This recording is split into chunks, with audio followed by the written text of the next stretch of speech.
There are a lot of easy and inexpensive things you can do to change the look of a room without spending a fortune. In today's video, I will be sharing some easy and practical tips to give your living room a refresh. And this video has been a highly requested one, so I really hope you get some ideas and inspiration. If you do and want to show your support, it always helps if you give this video a thumbs up and subscribe to the channel for future videos. Thanks so much for joining in. Let's get started.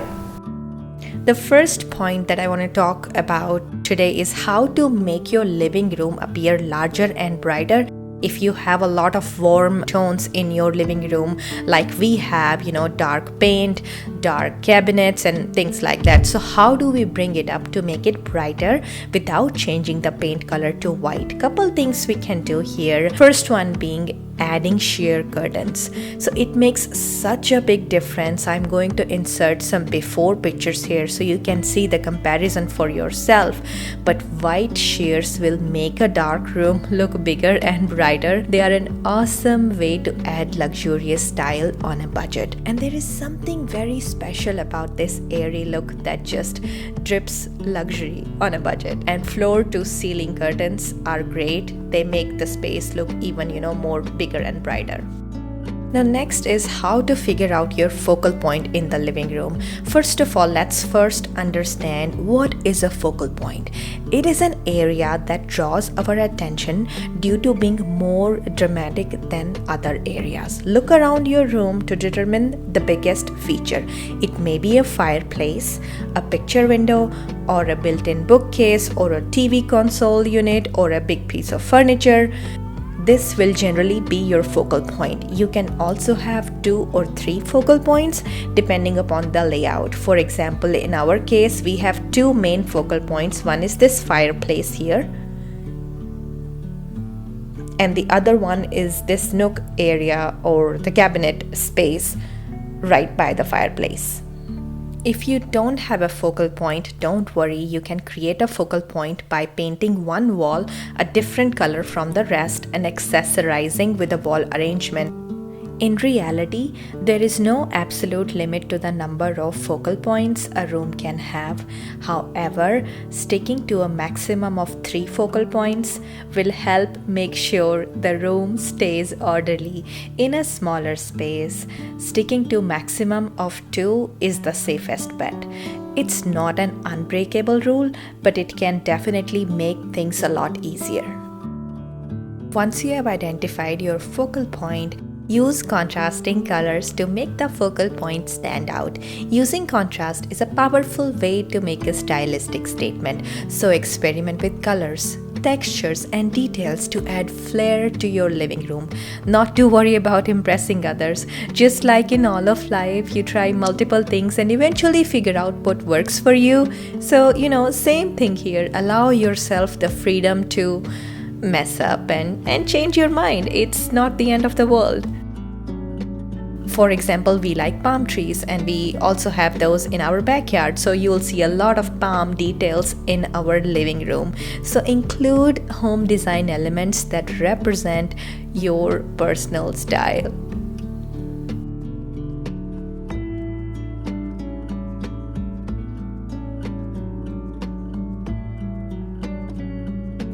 So because this is a white wall, I've used darker colors against this wall to add contrast.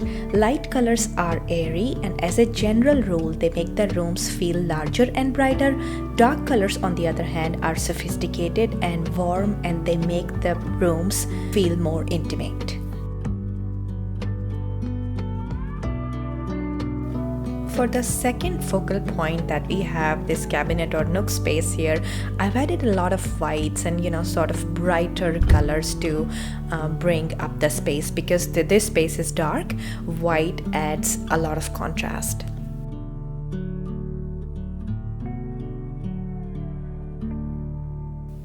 I've used contrasting mirrors to bring up this space.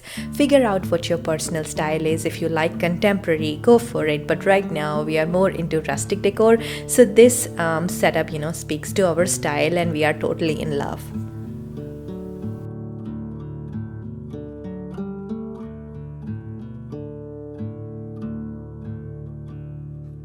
Coffee table. Coffee table is the centerpiece of a living room. A white tray looks wonderful on a glass-topped coffee table. And a small living plant or fresh flowers is the perfect thing to put on your coffee table.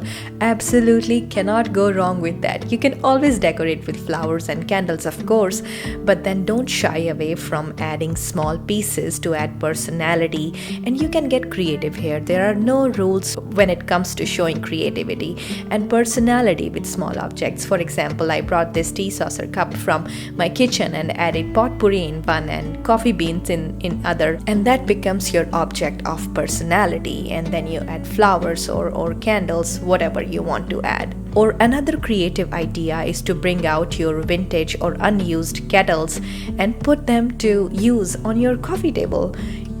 So we've talked about the most important pieces like figuring out focal point, adding contrast, coffee table. Now it's time to layer and accessorize. Accessories are what bring the room to life. Adding a throw is an inexpensive way to spruce up the look of your couch.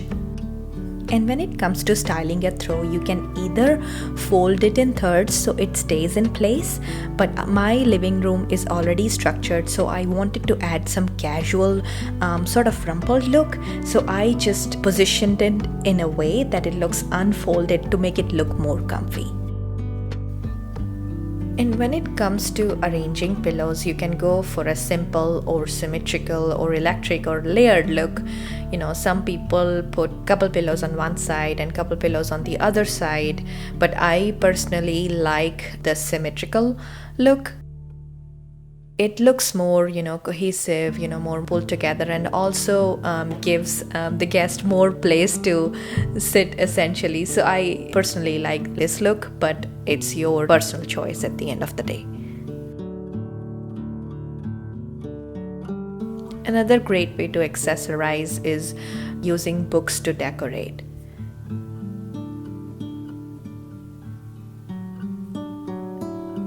It's a great trick to elevate a single decor item and also give it presence. I absolutely love decorating with books. Every room needs balance in height, finishes, and color. For example, I chose tall accessories on my fireplace mantel to balance the height of the tall windows.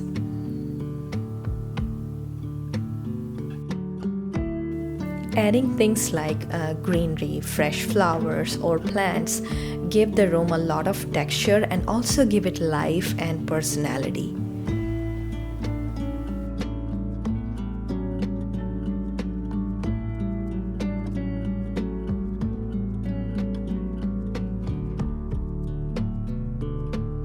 I buy a lot of multi-functional furniture and home decor that I can use continually throughout my home, even if I redecorate. So things like, greenery, picture frames, neutral lamps that can be used throughout my home. I love investing in those pieces. That way you really save money in the long run. And finally, I really wanted to mention this real quick. Be true to you. Don't feel obligated that you have to buy everything at once. Please don't get carried away by Pinterest pictures and what's trending in the latest home decor blogs. It's really not worth it. Those are the places to get your inspiration from. Take it all in and then figure out what you really like, what works for you, what will work in your home, what will make you happy, and then go for it. That's it for today's video. I know we've covered a lot of information, so if you have any questions, comments, suggestions, write to me in the comment section down below. If you enjoyed today's video, which I really hope you did, it always helps if you give this video a thumbs up and subscribe to the channel for future videos. Thanks once again for joining. I'll see you guys next time. Bye for now.